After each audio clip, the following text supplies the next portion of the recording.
Hello, Laziali all over the world. Welcome to another episode of Lazio Lounge. Not a happy podcast, as Alistair was mentioning before we started.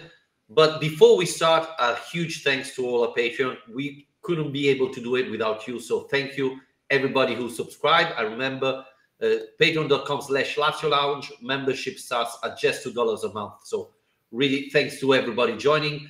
Alistair, yesterday at a certain point, watching this great game between Atalanta and Lazio, I was thinking, did I pick the wrong match? I'm watching Ross County again, or is it really Lazio? Because we had the first shot on target at the end of the game. That was embarrassing.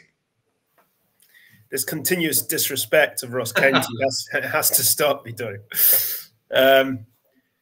Yeah, I mean, where are we going to start today? The problem is, I guess, and I think this isn't the first time I've said this season, is that it's getting really difficult just to watch this team because it's not just bad results, but if your team is just not creating any chances in a match, it's kind of the double jeopardy of having a bad result and not really getting to enjoy any good football. Well, I guess yesterday we did, but from Atalanta, not from Lazio. So, I mean, it does go both ways. Really poor performance from Lazio, but I did think Atalanta looked like a proper team as well. So you gotta acknowledge that before we continue and complain about Lazio. Yeah, but our roster is complete, right? We don't need to do any winter signing. So, I mean, Atalanta signed 4 players in winter. So it was clear that they had problem to solve, while Lazio is perfect, right? And we saw it on Sunday. Yes. So, breaking news for any listeners who haven't been paying that much attention over the last week, but the January transfer window is closed. And you're not going to believe this, but Lazio didn't sign any players. But don't worry, because we've been told by the sporting director that the squad is fine. There are no problems with the squad. So what's the point of signing any players? I have a few issues with that, Vittorio. I don't know about you. I mean, yesterday I was at the end of the first half. I thought, well, now you have to bring someone in, right? We cannot continue with this squad. And then I looked at the bench, and we had Pedro, that has been playing dreadful, Ciro Immobile, who is a player that a lot of fans are complaining about, and Sara Fernandez. These are your 3 options in attack. I mean, this squad is complete. We have so many options there, right? We look like an average team. And Alistair, how is it embarrassing to say our squad is complete while Inter, who is dominating the league, has signed a player? I mean, help me understand. Inter is top of the table, winning every game, and they're not perfect, so they sign a player. Lazio is now 9th on the table. We've never been in the top 4 this season. And our team is good enough. We don't need anyone. Well, and not just Inter. I mean, look at the teams around us, and look, it's not exactly been a January transfer window that's been filled with amazing transfers or exciting signings or loads of money being spent. But even then, even in what is been one of the quietest January windows on record, I think, you've still got, you know, Roma bringing in Baldanzi, you've got Napoli bringing in Ngonge and Dendoncker and a bunch of players. There have been teams around us making acquisitions. Even Bologna have been making signings. So it's not good enough for me to say that to say the same lines as last summer, basically, because a lot changes in half a season. And essentially that's been how I've been interpreting it. It's the same logic of, okay, we didn't want to change the squad last summer, and to make up for Sergei going, we brought in 5 or 6 players and we've improved the overall squad depth. That's true. That is true. But what we now know that we didn't know 6 months ago is that some of these new players are struggling to make the impact we would hope they would make, and that there are still issues with this squad, and in particular, one very obvious one, which is the attack. And I wrote an article about this last week, and I was kind of surprised that there was a mixed reaction to this idea. I'm basically saying Lazio have never had a better opportunity to actually make a January signing, because there's never been such an obvious problem to fix, while we've got 3 competitions open in front of us in the next 3 months that can mean you reinvest whatever you spend if you do well in all those competitions. And they've not signed anybody. I think that's a big mistake. People will turn around and say in reply to that, it doesn't matter if you sign anyone because Sarri's the problem. It doesn't matter if you sign anyone because the players themselves, the rest of the squad isn't playing well enough. It doesn't matter if you sign anyone because one player is not going to make the difference.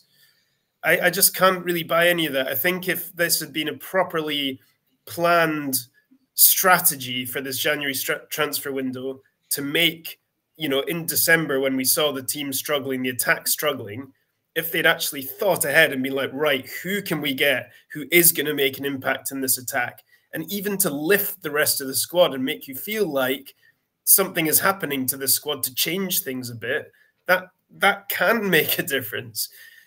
And sorry, this has turned into a bit of a rant, but I just think that leaving things as they are is the only thing that's guaranteed to not change anything, because there's no lift to the squad, there's nothing to help Sarri, and there's no on-field impact. So I just think that it's going to be quite damaging long run with 3 competitions. Alistair, please don't swear. Planety strategy. What is that word? We don't know it. We plan strategy? Lazio? Are we talking about another team? Come on. Strategy. Exactly. And look, there's Iglitare was someone who was criticized for this when he was in charge, because obviously he's overseen all these January transfer markets in the past where nothing has happened. But Tare's gone now and the same thing. So what does that say about it? It's not the sporting director's fault necessarily. It's just, I don't know what it is. Maybe it's Lotito just saying to whoever is the sporting director, sorry, your budget is 0 this month again. No planned strategy. And you mentioned new signing, but I think the biggest issue are not the new signing, are the old players. I mean, Luis Alberto, Felipe Anderson yesterday played rubbish, really unbearable football. I mean, embarrassing. Marusic again. I don't know what happened to Marusic this season. So I think Lazio should have done an evaluation of the roster in December, saying, hey, we were expecting 8 from Luis Alberto. We got 4. So we have to do something.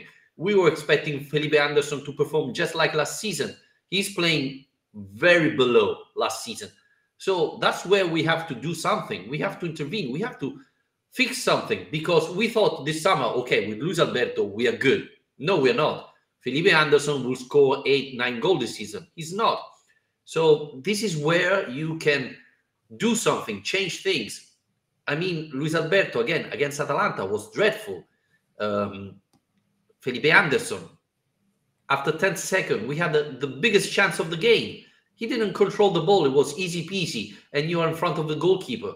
We could have scored after 15 seconds if Felipe Anderson controlled the balls. These are the players that are failing to perform like last season. This is where Lazio is not playing like this season. And the winter transfer is perfect.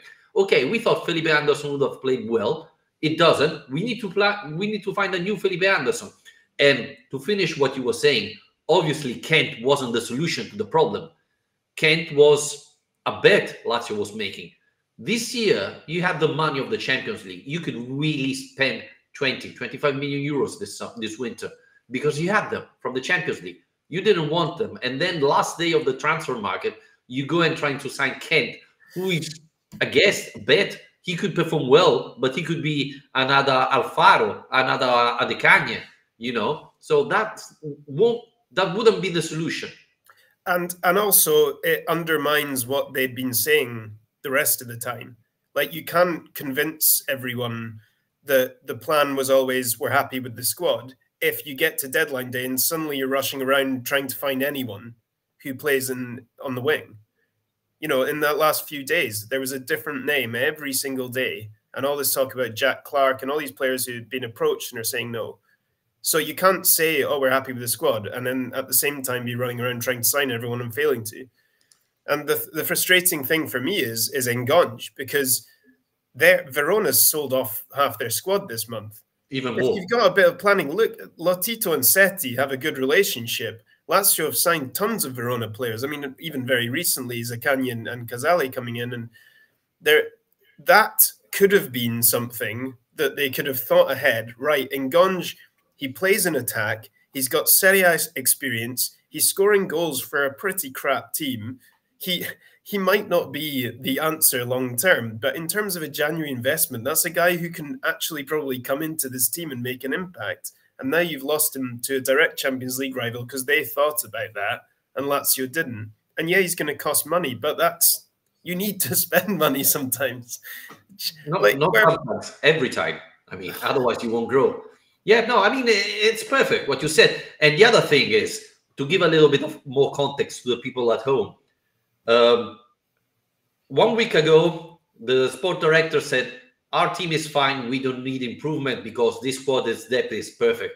Then he said, well, maybe we can add some youngsters, like we did with Mandas, 2001, 2002, 2003 years.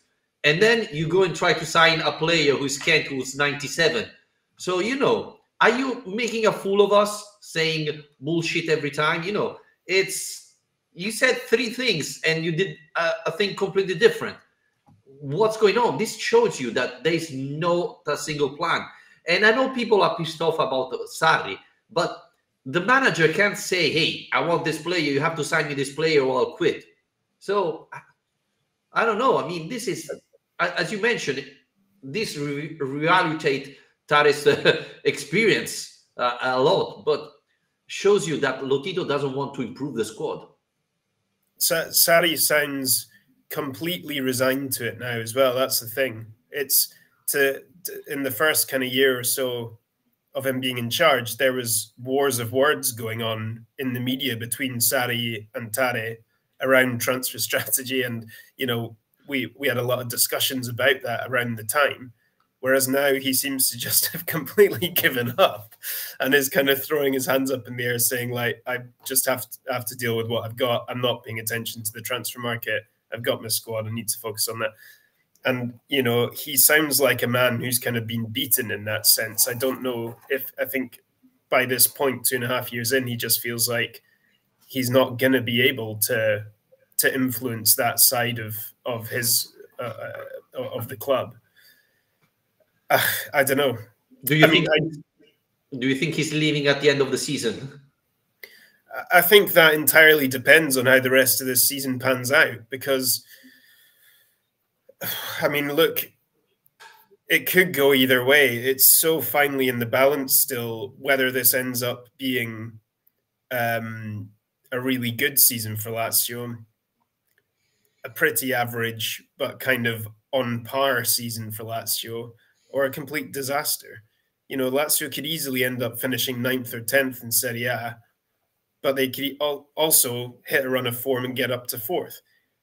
We could go out with a whimper to Juve and Bayern in the cup competitions, or we could go and win the Coppa Italia, or go on a really stunning run to the quarterfinals in the Champions League. There's just so much still to play for, and this is what frustrated me about the inactivity and the idea of not wanting to fix the problem. Because, and I guess we can maybe turn it back towards the game a bit now, but the problem is so evident, isn't it? I mean, I said to you before we came on, I've not actually checked this, but off the top of my head, is that not 2 shots on target in 2 games, and one of them was a penalty? I mean, well, the attack just doesn't work for whatever reason. Well, to be honest with you, Lazio didn't have a shot on target against Napoli because the only save Gollini makes is a deflection of a defender. So that's even worse than you said. But, Tati Castellanos is a fighter, but it doesn't look like a real number 9, someone who sees the goal, someone who is able to create chances, who transform chances in goals. This is our biggest issue. I don't think it's a coincidence that when Ciro came in, we scored, we had another huge chance. Lazio seemed alive, and it didn't seem in the first half. So even though Ciro is not top of the form, he's struggling, he's getting older, I think he's fundamental for this team in so many different ways, right? Leadership, He's the one that scores. Everybody's complaining about Chiro. He's a top scorer by far. By far. He's 8 goals now between all the competition. And he hardly played half of the games. So, this tells you a lot. Yeah. I mean, I do understand some of the people who are losing patience with Sarri to a certain extent, in that it's not, I don't think it is either entirely down to individuals or entirely down to tactics. I think it's probably both combined. And for whatever reason, Sarri's system and the way he's asking this team to play is not getting the team to create enough chances.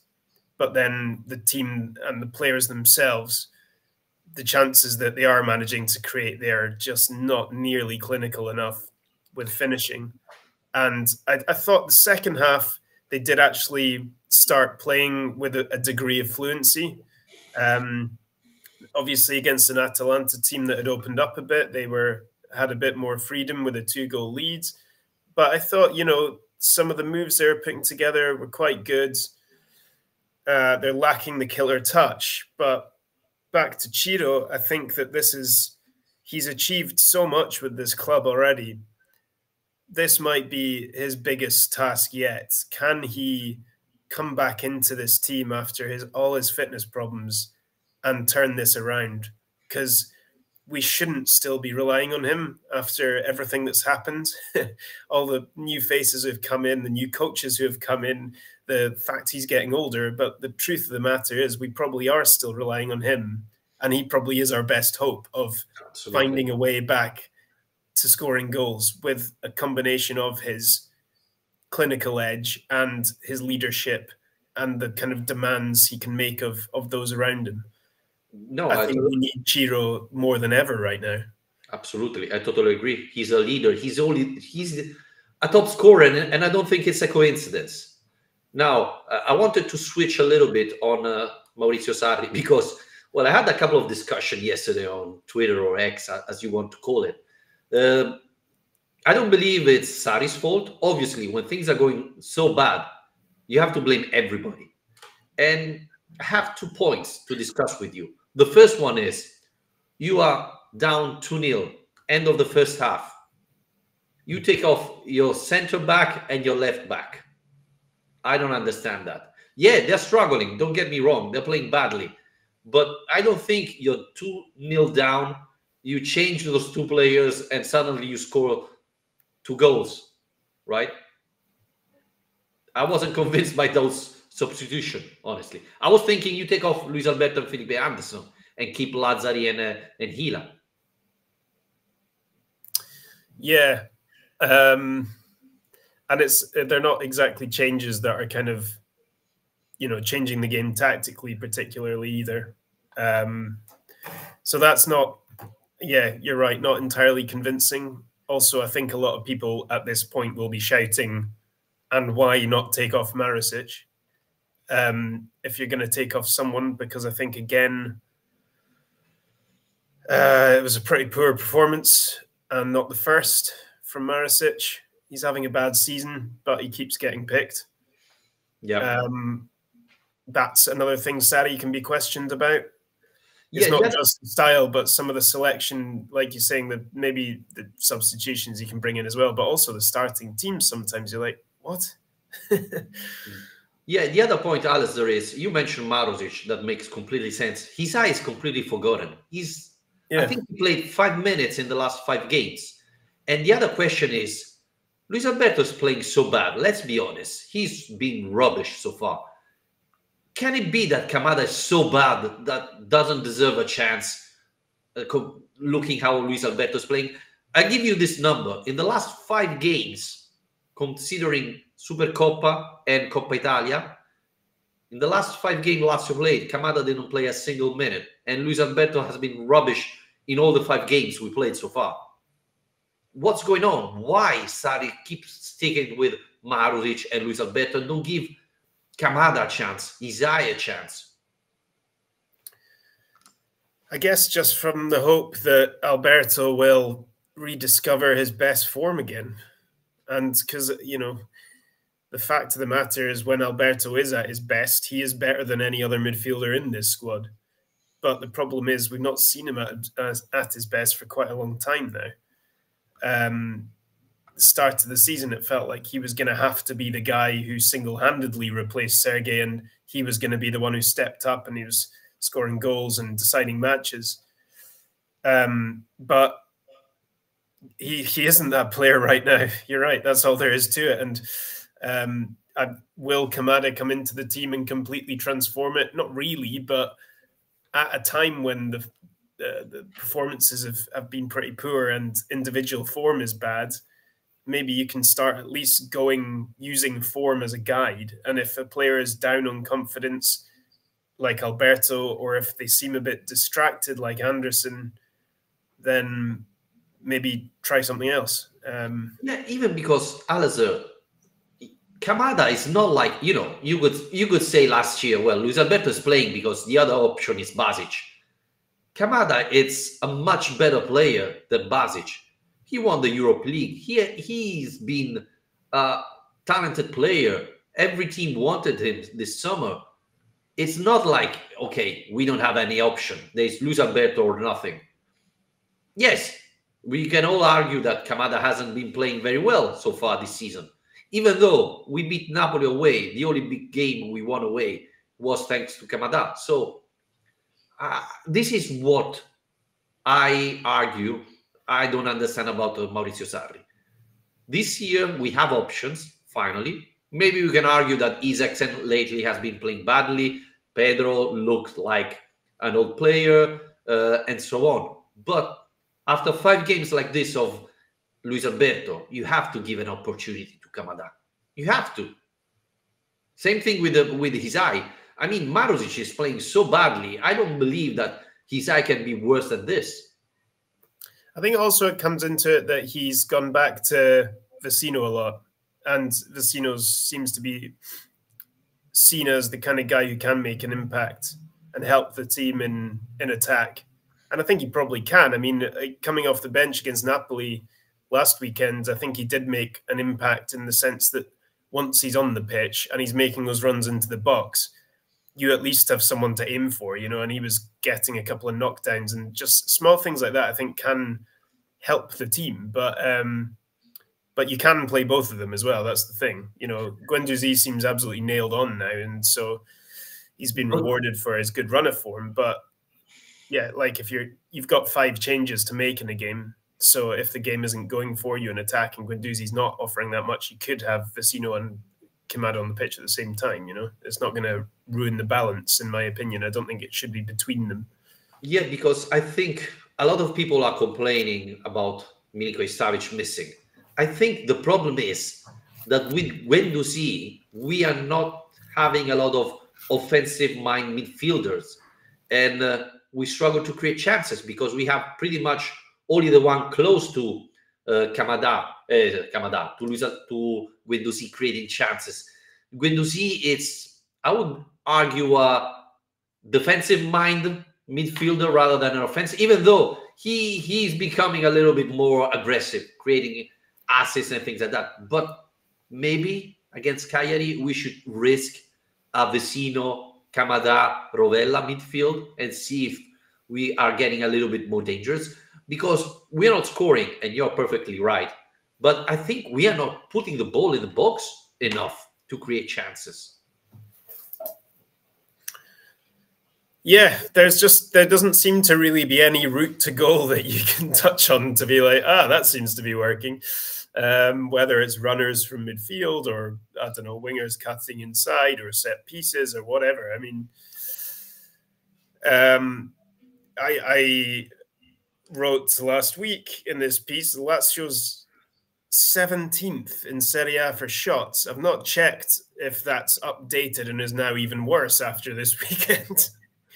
But to be 17th for shots in a league, let's be honest, with a lot of pretty crap teams in it, that is shocking.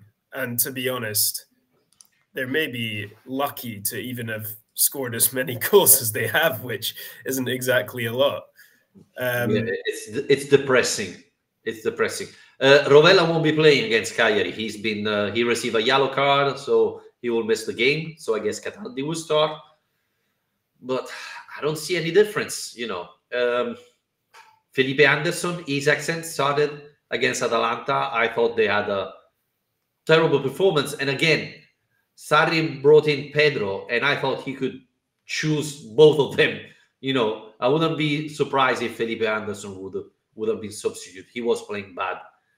Isaacsen had a good period, Alistair, and then he had an injury, and I don't know if he didn't recover, but he's not the same player anymore. And we are missing Zaccagni badly now because Isaacsen is not performing. Yeah, and the Zaccagni thing as well came at a bad time, didn't it? Because he finally seemed to be getting back to his best a little bit, and we need that. I mean, we've been talking about that for months, the need for the wingers to be contributing more to goal contributions, because Ciro's been out so much and Castellanos just cannot score goals. Unless they're offside and they're absolutely amazing. So yeah, it's hard to know. I mean, obviously we don't have the answer to this because Maurizio Sarri doesn't have the answer to this, and he's one of the best Italian coaches of this generation. So it's not an easy problem to fix. I don't think it's as simple as any one thing. Like I said, I don't think it's like we can tweak the formation and suddenly Lazio play fluently. I don't think suddenly you change this player or that player and the whole team changes. But that's why I felt like having at least one new signing coming into the side just to refresh things a bit is not just about what that one player can offer, but about what that can do to the rest of the team, increase competition for places, increase motivation, bring in a new voice, a breath of fresh air. And there's no point in me coming back to this and complaining about it. But I mean, how on earth are we going to beat Bayern Munich? That game is in, 12 days? No, 9 days now. Yeah. And that has to be the aim, right? I mean, what's the point in going into that game not saying we want to win this match? Yeah, but now Cagliari Lazio that will be played Saturday, it's another vital game for us. So do you do turnover in Sardinia, or do you play your best team? We need to win in Serie A. I know Cagliari is rubbish, but hey, we lost against Genoa, we lost against Lecce, we lost against Salernitana. So we are very good in losing against small teams. There's a lot of alarm bells around that game, aren't there? Yeah, absolutely. It's a concerning one. I don't know. I think you probably have to. I think look, Champions League knockout football. This does not come along very often for Lazio. This is a huge deal, and I think so. There's going to be a lot of distraction around what's happening in Serie A and the problems with the team, but if you actually focus in on that one thing, that is a big event. So I think that has to be the priority. That's what everyone works so hard for, is the opportunity to be in this position. When we talk about top four and all the implications around that, sometimes it gets lost. Like, that's why you're doing this, guys. It's to be in this position in the Champions League. So I do think that has to be the priority.